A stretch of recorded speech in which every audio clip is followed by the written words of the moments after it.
गम गणपते नमः। सभी भक्तों को सादर प्रणाम।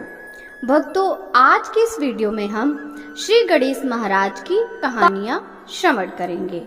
हमारे देश में गणेश जी महाराज की अनेक लोक कथा कहानियां प्रचलित है। इनमें से हमने कई कहानियां अपने बड़े बुजुर्गों से सुन रखी हैं। वहीं व्रत करते समय हमें गणेश जी की कहानी अवश्य ही सुननी चाहिए, जिसे सुनने और पढ़ने से हमारा व्रत पूर्ण होता है और हमें व्रत का फल प्राप्त होता है, जिन्हें श्रद्धा से सुनने से सबका मंगल होता है।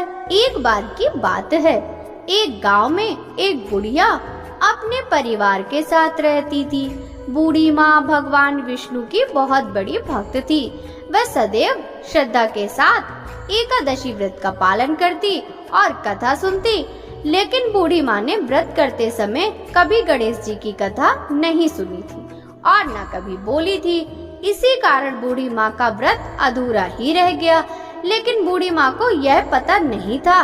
बूढ़ी माँ सोचती थी वह संपूर्ण व्रत पालन कर चुकी।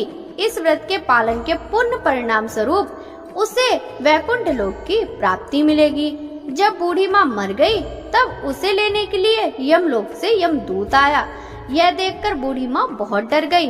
वह कहने लगी, मैंने तो जीवन भर भगवान विष्णु का पूजन किया, श्रद्धा के साथ एकादशी व्रत का पालन किया, एकादशी व्रत की कथा सुनी और 11 माता की कथा सुनी। इसी पुण्य के फलस्वरूप मुझे ले जाने के लिए वैकुंठ लोक से विमान आना चाहिए। मैं तुम्हारे साथ नहीं जाना चाहती। यह कहकर बूढ़ी माँ रोने लगी और भगवान विष्णु का स्मरण करने लगी।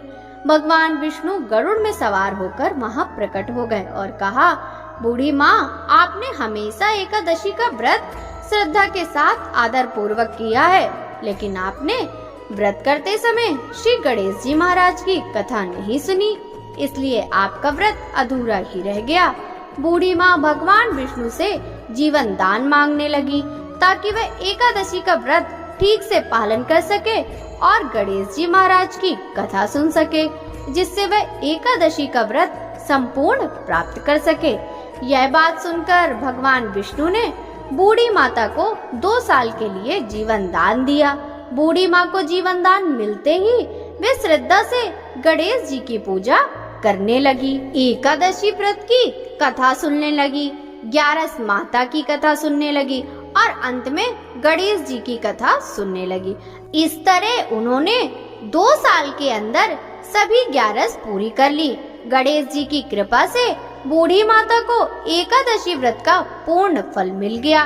बूढ़ी माँ की सच्ची भक्ति देखकर भगवान गणेश जी प्रसन्न हुए और कहा कि तुमने नित्य नियम के साथ व्रत में मेरी कथा सुनी है और श्रद्धा के साथ आदर पूर्वक मेरी पूजा की है, इससे मैं बहुत खुश हूँ। मैं आपको आशीर्वाद देता हूँ कि जब यह संसार रहेगा तब तक पृथ्वी के निवासी आपके तपस्या के गीत गाएंगे और जो भक्त एकादशी व्रत पर आपकी भक्ति को सुनेंगे उन्हें व्रत का पूरा फल मिलेगा।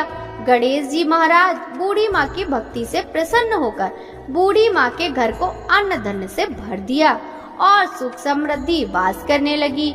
गणेश जी महाराज वहाँ से अंतर ध्यान हो गए। 2 वर्ष बाद जब बूढ़ी माता का देहांत हुआ तो वैकुंठ लोक से विमान आया और बूढ़ी माता को सम्मान के साथ वैकुंठ लोक ले जाया गया।